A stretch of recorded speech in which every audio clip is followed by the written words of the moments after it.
नमस्कार बच्चों, आज हम होंगे कामयाब पाठ के संबंधित पढ़ो और लिखो प्रश्नों के बारे में चर्चा करेंगे। पहले पढ़ो प्रश्नों के बारे में चर्चा करेंगे। पहला प्रश्न देखिए, हम चलेंगे साथ साथ ऐसा क्यों कहा गया होगा। हम चलेंगे साथ साथ ऐसा क्यों कहा गया होगा। Why should we go together? Answer देखिए, हम चलेंगे साथ साथ कहा गया है क्योंकि साथ साथ मिलकर चलने पर एकता की भावना बढ़ेगी और हम कामयाब होंगे। एकता की भावना बढ़ेगी और कामयाब होंगे। हम चलेंगे साथ साथ कहा गया है क्योंकि we should go together because साथ साथ मिलकर चलने पर एकता की भावना बढ़ेगी। एकता की भावना बढ़ेगी। प्लीज देखिए माँ, एकता की भावना बढ़ेगी मतलब क्या है?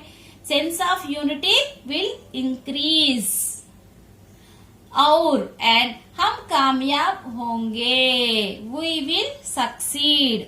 और एक बार देखिए बच्चों, हम चलेंगे साथ साथ ऐसा क्यों कहा गया होगा। हम चलेंगे साथ साथ कहा गया है क्योंकि साथ साथ मिलकर चलने पर एकता की भावना बढ़ेगी। एकता की भावना बढ़ेगी मतलब क्या है? Sense of unity will increase और हम कामयाब होंगे। We will succeed. इसलिए हम साथ साथ चलना चाहिए। बच्चों देखिए, दूसरा प्रश्न क्या है? होगी शांति चारों ओर एक दिन, पंक्ति का भाव बताओ। पंक्ति का भाव बताना है और पंक्ति का भाव लिखना है। पंक्ति मीन्स क्या है? लाइन। लाइन का अर्थ लिखना है। यह कविता का लाइन है, सेंटेंस है।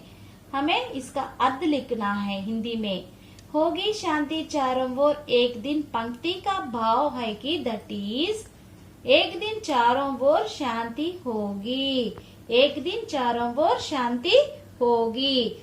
Piece will be around one day. मैं और एक बार पढ़ूंगी, देखिए बच्चों। होगी शांति चारों ओर एक दिन, पंक्ति का भाव बताओ। होगी शांति चारों ओर एक दिन, पंक्ति का भाव यह है कि एक दिन चारों ओर शांति होगी। बच्चों तीसरा प्रश्न देखिए, कवि के मन में किस बात का विश्वास है? कवि के मन में किस बात का विश्वास है? What does कवि believe? What does poet believe? कवि मीन्स क्या है? पोएट, हमें मालूम है। आंसर देखिए बच्चों, जवाब देखिए। कवि के मन में कामयाब होने का विश्वास है। कवि के मन में कामयाब होने का विश्वास है। In the mind of poet there is believe about his success. कवि के मन में कामयाब होने का विश्वास है। और एक बार मैं पढ़ूंगी, ध्यान से देखिए बच्चों। कवि के मन में किस बात का विश्वास है? कवि के मन में कामयाब होने का विश्वास है। बच्चों देखिए, लिखो प्रश्नोत्तर देखिए। पहला प्रश्न क्या है? कोई भी काम विश्वास के साथ क्यों करना चाहिए? कोई भी काम विश्वास के साथ क्यों करना चाहिए? Why we have to do any work with confidence? कोई भी काम आत्मविश्वास के साथ करने से एक दिन जरूर विजय प्राप्त कर सकेंगे। मतलब क्या है? If we do any work with confidence, then we will get success, victory one day.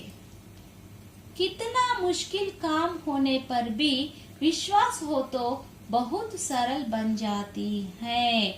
Whenever we have confidence, difficult work also will become very easy. मुश्किल काम मीन्स क्या है? Difficult work. विश्वास मीन्स क्या है? Confidence. If we have confidence, difficult work also will become very easy. बहुत means very, सरल means easy बन जाती है। और एक बार बताऊंगी, देखिए, कोई भी काम विश्वास के साथ क्यों करना चाहिए? कोई भी काम आत्मविश्वास के साथ करने से एक दिन जरूर विजय प्राप्त कर सकेंगे। कितना मुश्किल काम होने पर भी विश्वास हो तो बहुत सरल बन जाती है बच्चों। प्यारे बच्चों, देखिए दूसरा प्रश्न, बच्चों में कैसे कैसे डर उत्पन्न होते हैं? बच्चों में कैसे कैसे डर उत्पन्न होते हैं? What type of fears arise in children? बच्चों में ये डर उत्पन्न होते हैं कि These type of fears arise in children. They are, हम यह काम कर सकते हैं या नहीं? Whether can we do this work or not? हमें विजय प्राप्त होगी या नहीं? Whether we will win or not? मैं और एक बार बताऊंगी, पढ़ूंगी, ध्यान से देखिए। बच्चों में कैसे कैसे डर उत्पन्न होते हैं? बच्चों में ये डर उत्पन्न होते हैं कि हम यह काम कर सकते हैं या नहीं, हमें विजय प्राप्त होगी या नहीं। तीसरा प्रश्न है, साथ साथ चलना क्यों जरूरी है? साथ साथ चलना क्यों जरूरी है? क्यों जरूरी है? Why we should go together? साथ साथ चलने से मन में विश्वास बढ़ेगा। By walking together, confidence will increase. साथ साथ चलने से एकता बढ़ेगी। By walking together, unity will increase. साथ साथ चलने से कामयाबी मिलेगी। By walking together, we will succeed. इसलिए साथ साथ चलना जरूरी है। इसलिए so we should go together. मैं और एक बार पढ़ूंगी, देखिए बच्चों, साथ साथ चलना क्यों जरूरी है? साथ साथ चलने से मन में विश्वास बढ़ेगा। साथ साथ चलने से एकता बढ़ेगी। साथ साथ चलने से कामयाबी मिलेगी। इसलिए साथ साथ चलना जरूरी है। बच्चों, नेक्स्ट क्लास में, अगले क्लास में हम होंगे कामयाब पाठ के संबंधित शब्द भंडार के बारे में चर्चा करेंगे। धन्यवाद बच्चों।